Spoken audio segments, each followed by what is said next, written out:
I have discovered the new formula for women's books, women's literature.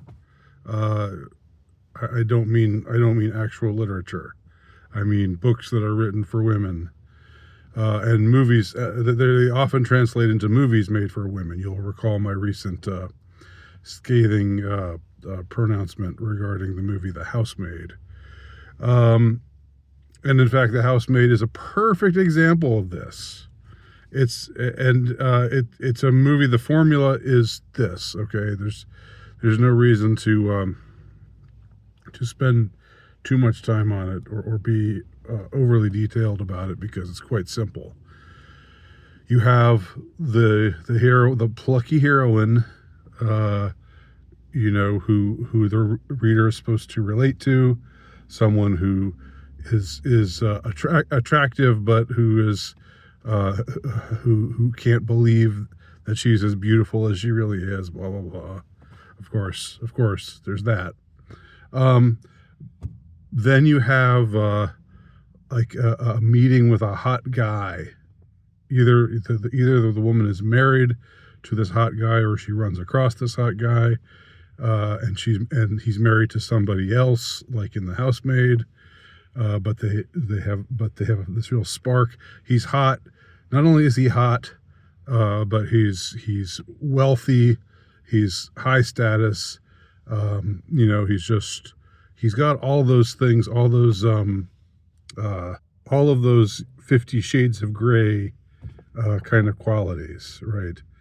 This is a hot, white collar, wealthy, debonair guy, confident, knows what he wants, and he is into the heroine, the plucky heroine who, with low self-esteem, and they have a torrid affair, and then at some point along the way, or they either have a torrid affair or she's just married to him, and he's just this hotshot lawyer who just really brings home the bacon, and they're all set. This couple is set. They're living in this high income neighborhood, gated neighborhood. And then at some point along the way, we find out that this guy is actually a psychopath. Yes, he's actually a psychopath. He's hiding something, and the plucky heroine finds this out, and she's first abused by him, but then she uses her craftiness and her feminine wiles to defeat him. And so we begin with the enjoyment of he's just, what a man, what a mighty good man, kind of, he's again, all the things, all the hypergamic sort of things that a woman would want, yet extremely handsome, rich, charming, whatever, all that stuff, but still, is into her, and they have this passionate, time together. And then she finds out he's a sociopath, and then she defeats him, and so it's like it ends on I don't need no man, girl power,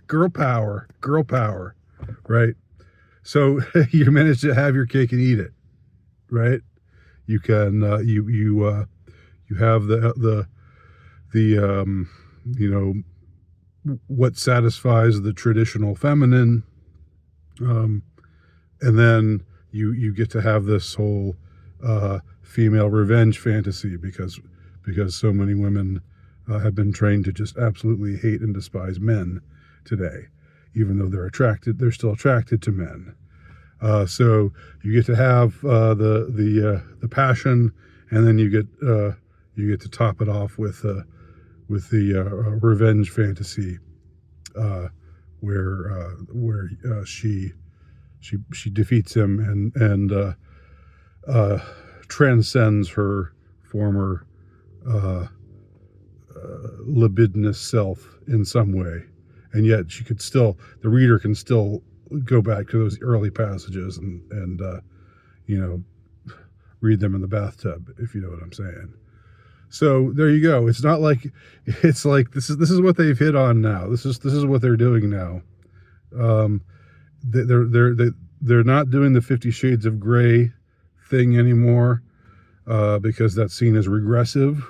But they can't they can't totally go the other way.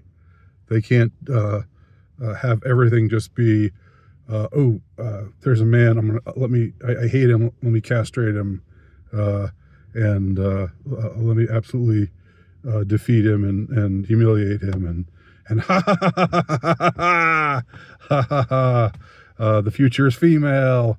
If that were the entirety of the book, that wouldn't be enough either. So you have to have both the sexy, desirable masturbation fantasy, and then you have to have the girl power female